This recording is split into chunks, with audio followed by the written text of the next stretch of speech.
दोस्तों, अब तक मैंने आपके सामने हल्दी घाटी खंड काव्य जो कि श्याम नारायण पांडे जी ने लिखा है, जिसमें महाराणा और अकबर के बीच, माफ कीजिएगा, मान सिंह के बीच हुए हल्दी घाटी में युद्ध का वर्णन है।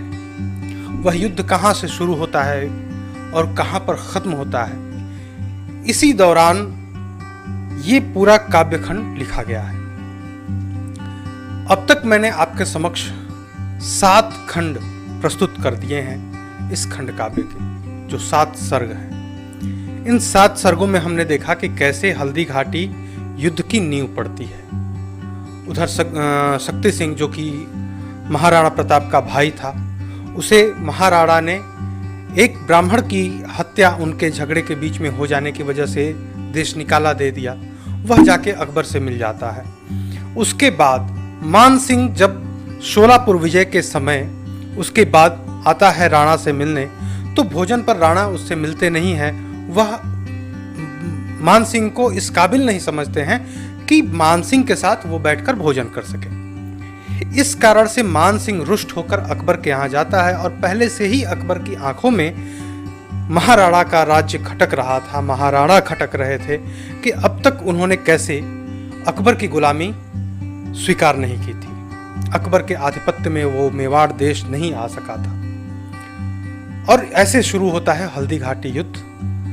अब हम देखते हैं कि ठीक आज मैं जो 8वां सर्ग आपके समक्ष प्रस्तुत करने जा रहा हूं, इस सर्ग में इसी बात का जिक्र है कि अगले दिन युद्ध शुरू होना है और आज महाराणा क्या करते हैं, उनके साथ वो पूरा वातावरण क्या होता है, जो कि हल्दी घाटी से ठीक पूर्व शाम जो है। गणपति के पावन पांव पूज। पंडित श्याम नारायण पांडे जी अब आगे के सर्गों को लिखने में आशीष मांगते हैं माँ दुर्गा, अपने इष्ट माँ दुर्गा से और भगवान श्री गणेश जी से। गणपति के पावन पांव पूज, वाड़ी पद को कर नमस्कार, उस चंडी को, उस दुर्गा को, काली पद को कर नमस्कार। उस कालकूट पीने वाले के नयन याद कर, लाल लाल डगडग ब्रह्मांड हिला देता, जिसके तांडव का ताल ताल। ले महाशक्ति से शक्ति भीख, व्रत रख वनदेवी रानी का, निर्भय होकर लिखता हूं मैं, ले आशीर्वाद भवानी का। पंडित श्याम नारायण पांडे जी मऊ जिले के रहने वाले हैं और उस मऊ जिले में मां वन देवी का एक बहुत ही प्रसिद्ध मंदिर है। तो ले महाशक्ति से शक्ति भीख, व्रत रख वनदेवी रानी का, निर्भय होकर लिखता हूं मैं, ले आशीर्वाद भवानी का। मुझको न किसी का भय बंधन, क्या कर सकता संसार अभी, मेरी रक्षा करने को जब राणा की है तलवार अभी। मन भर लोहे का कवच पहन कर एक लिंग को नमस्कार, चल पड़ा वीर चल पड़ी साथ, जो कुछ सेना थी लघु अपार। घन घन घन घन घन गरज उठे रणवाद्य शूरमा के आगे, जागे पुस्तैनी साहस बल, वीरत्व वीर उर के जागे। सैनिक राणा के रण जागे, राणा प्रताप के प्रण जागे, जौहर के पावन क्षण जागे, मेवाड़ देश के व्रण जागे। जागे सिसोदिया के सपूत बापा के वीर बबर जागे, बरछे जागे भाले जागे, खनखन तलवार तबर जागे। कुंभलगढ़ से चलकर राणा हल्दी घाटी पर ठहर गया, गिरि अरावली की चोटी पर केसरिया झंडा फहर गया। प्रणवीर अभी आया ही था अरिसाथ खेलने को होली, तब तक पर्वत से पथ से उतरा पुंजाले भीलों की टोली। भैरव रव से जिनके आए, रड़के बाजे बजते आए, इंगित पर मर मिटने वाले वे राजे महाराजे आए। सुनकर जय हर हर सैनिक रव, वह अचल अचानक जाग उठा, राणा को उर से लगा लिया, चिरनिद्रित जग अनुराग उठा। नभकी नीली चादर ओढ़े युग युग से गिरिवर सोता था, तरु के कोमल पत्तों पर मारुत का नर्तन होता था। चलते चलते जब थक जाता दिनकर करता आराम यहीं, अपनी तारक माला पहने हिमकर करता विश्राम यहीं। गिरिगुहा कंदरा के भीतर अज्ञान सदृश था अहंकार, बाहर पर्वत का खंड खंड था ज्ञान सदृश उज्जवल अपार।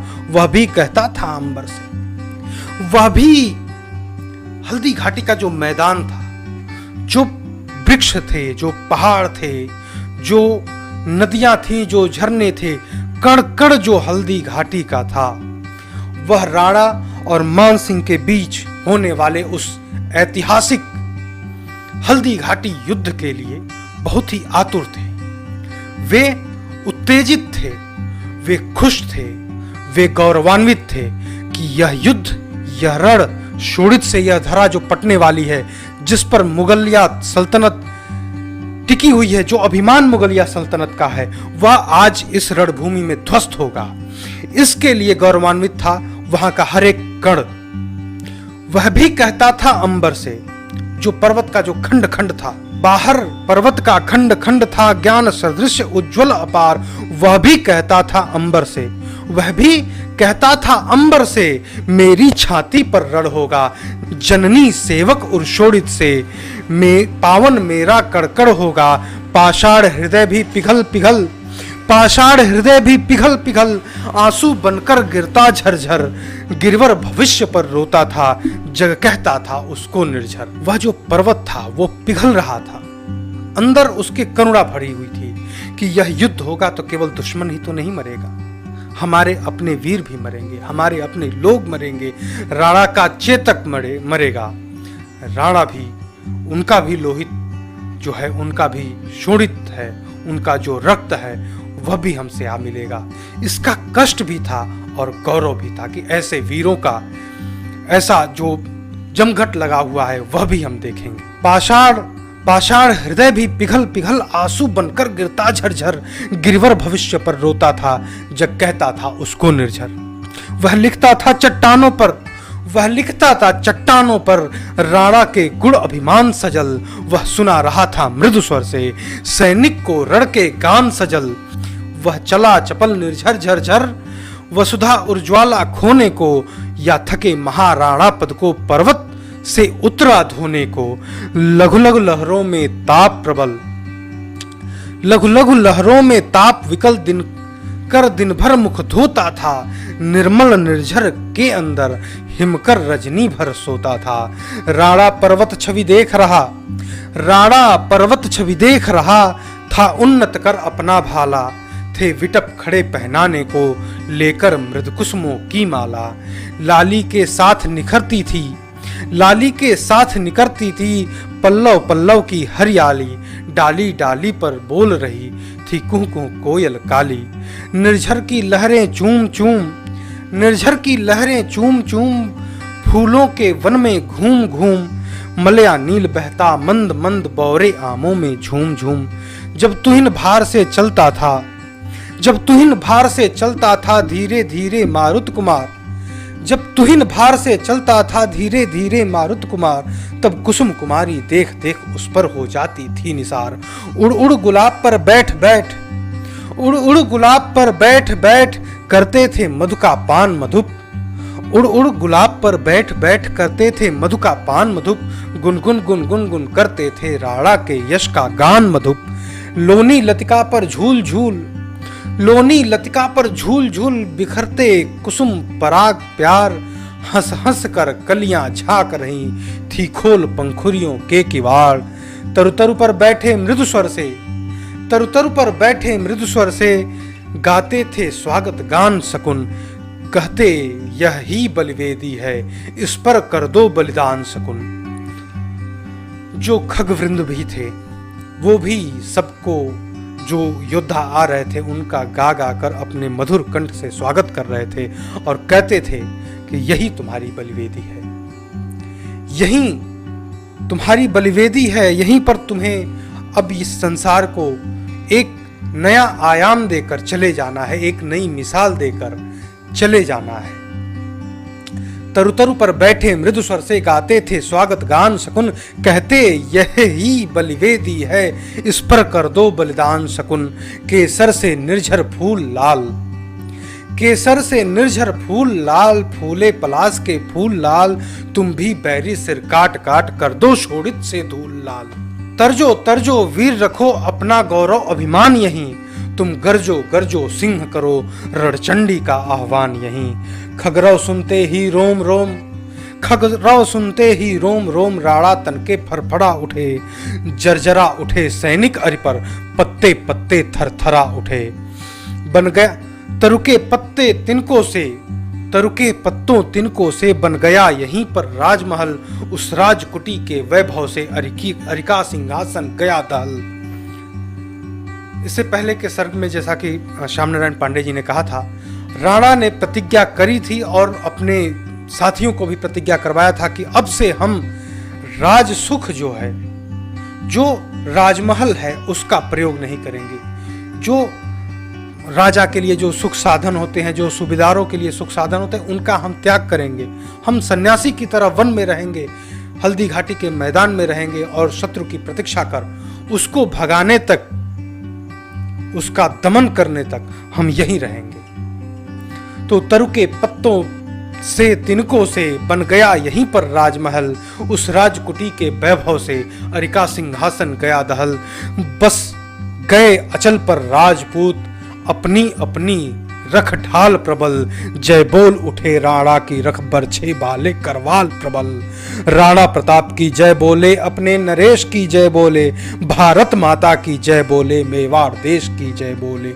जय एक लिंग जय एक लिंग, जय प्रलयंकर शंकर हर हर, जय हर हर गिर का बोल उठा कंकड़ कंकड़ पत्थर पत्थर। देने लगा महाराणा दिन रात समर की शिक्षा, फूंक फूंक मेरी वैरी को करने लगा प्रतीक्षा। अब सभी योद्धा आ गए हैं। हल्दी घाटी के युद्ध को शुरू करने के लिए जो सारे सामान थे वे जुट गए हैं। जो साहस था, जो ओज था, जो वीरता थी, शत्रु के प्रति और अपने राष्ट्र के प्रति जो प्रेम था, शत्रु के प्रति जो भाव था, वह सब एक साथ आ गए थे। और अब महाराणा प्रताप उन सभी को रण की शिक्षा दे रहे हैं। एक बार फिर से सारे रण को जो आतुर योद्धा आए हैं, उनको रणभेरी बजने से पहले उनको रण के लिए तैयार कर रहे हैं। एक बार फिर से रिवीजन क्लास चल रही है एक तरह से कि कैसे रण किया जाएगा, क्या रणनीति होगी अकबर की, क्या रणनीति होगी मान सिंह की, क्योंकि मान सिंह भी क्षत्रिय था, उसको यवनों की भी रणनीति पता है, उनकी गूढ़ नीतियां पता है, और अपने भी राजपूतानी शासन का जो अनुभव रहा है उसका भी उसको अनुभव है, और उसका भी वह प्रयोग कर सकता है राजपूतों के ही सामने। राजपूत कुल के कलंक मान सिंह अब आ रहे हैं युद्ध करने महाराणा से, जो कि केवल राजपूत कुल का ही अभिमान नहीं, वरन पूरे भारतवर्ष के अभिमान है, पूरे जम्बू द्वीप के अभिमान है, पूरे वीर पुरुषों के अभिमान है। शहीद आजम भगत सिंह बाद में आए, लेकिन ऐसे तमाम वीरों के अभिमान महाराणा थे, छत्रपति शिवाजी थे। इसी के साथ धन्यवाद। अब आगे के सर्ग में मैं फिर आपको राणा का बलिदान और उनके सैनिकों के बलिदान के बारे में हम बात करेंगे। शब्द वही होंगे पंडित श्याम नारायण पांडे जी के, और फिर मैं आपके सामने उन्हें प्रस्तुत करने की कोशिश करूंगा एक और बेहतर तरीके से। तब तक के लिए धन्यवाद।